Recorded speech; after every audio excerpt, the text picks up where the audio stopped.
Good day to all of you guys. Today we are going to discuss the section Philosophy of Education, Idealism, which is in your second module.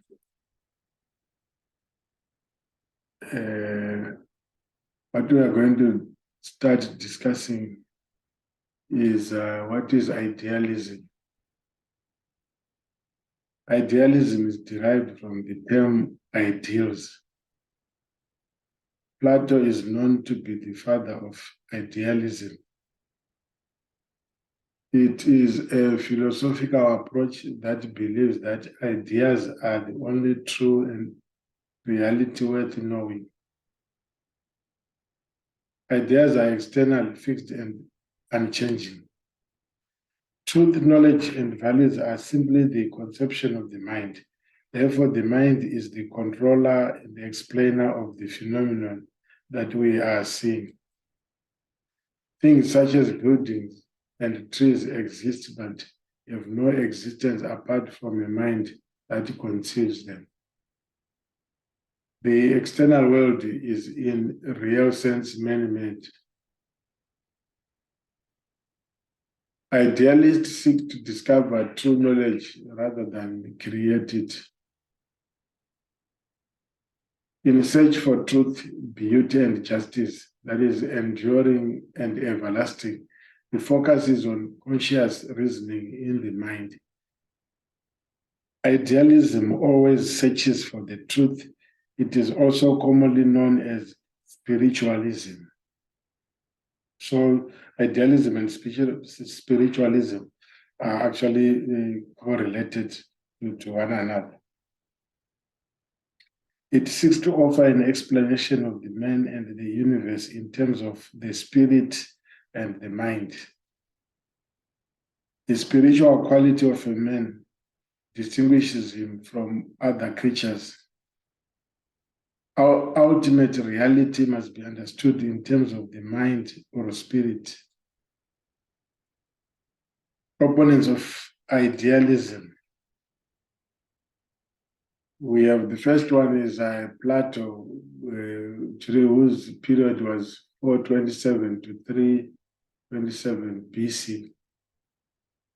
Plato believed that there are two worlds. The first is the spiritual or mental world, which is eternal, permanent, orderly, regular, and universal. There is also the world of appearance, the world of experience through touch, sight, smell, taste, and sound that is changing, imperfect, and disorderly, which constitute the body. This division is often referred to as the duality of the body and mind. Truth is perfect and eternal, and it can be shown in mathematical concepts. Plato says, let's search for the universal truth that is final. According to Plato, a just society is hierarchical. His ideal state is characterized by division of labor according to the area of expertise needed by the state. The state is divided into three categories. That is, the first one is the rulers who are on top, which he termed the men of gold. The second category is the guards, men of silver. And the third category is the mass, oipoloi, which he refers to as the men of bronze or iron. So those three categories are what Plato considered as division of the state. And then the second proponent for idealism was St. Augustine, 354 to 430 AD. He was concerned with the concept of evil since man inherited the sin of Adam and was continuously involved in a struggle for men to gain purity. He believed in Plato's notion of two worlds, which he refers to as the world of God and the world of man. The world of God is the world of the spirit, while the world of man is the material world of darkness, sin, and suffering. Like Plato, he felt that people will not create knowledge, but can only discover it.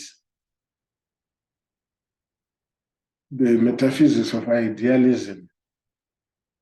Truth is mental and not material. It is in the mind, not matter. All things exist in the mind because they cannot be known to exist before the mind notices them. Reality is eternal, unchanging, permanent, and universal. Then we move on to the epistemology of idealism. The consciousness of ignorance is the beginning of knowledge, which according to Socrates is virtue. Knowledge is seen as something in the mind, therefore it is inborn. It is discovered through reflection, meditation, inductive reasoning, and logical deduction, which can be summarized as mental activities. According to Plato, knowledge is a product of reasoning. It is a product of probing through questions, Socratic method, that can bring to consciousness talents and concepts already present in the mind. According to Kant, the essence of knowing is the imposition of meaning and order on information gathered by the senses. According to St. Augustine, ultimate true knowledge is gathered through revelation.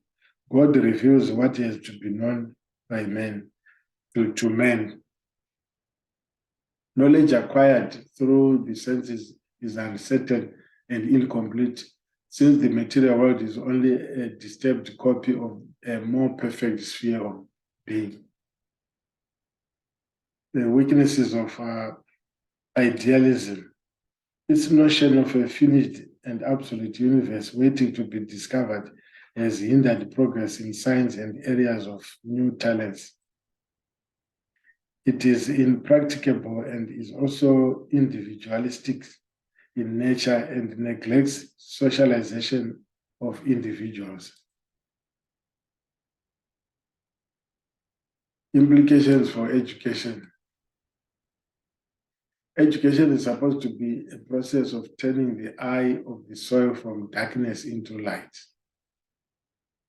The role of education is to activate the mind so that through its own reasoning, it can discover knowledge.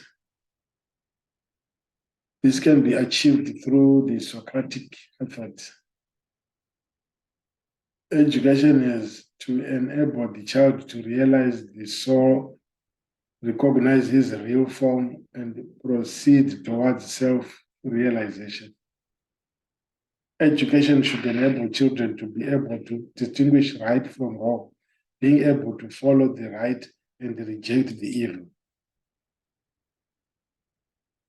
Education should aim at developing the child into a complete being with full physical, intellectual, moral, spiritual, emotional, and cultural uplift.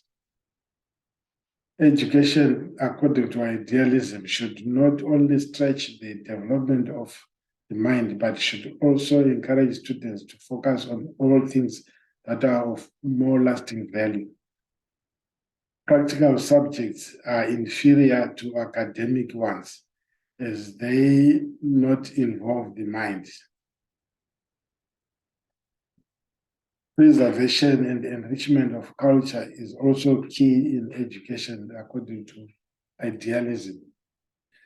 This brings to an end my presentation, and after this, you'll notice that in your second module, the title of that module is Philosophy of Education 2, Idealism, Realism, and Pragmatism, which means in our next presentation, we are going to discuss, we have discussed idealism for now, we're going to, in the next presentation, discuss realism and pragmatism in order for us to complete the second module. Thank you very much for your time. There will be an assignment, as I promised, that I'm going to give you. Enjoy the rest of your day.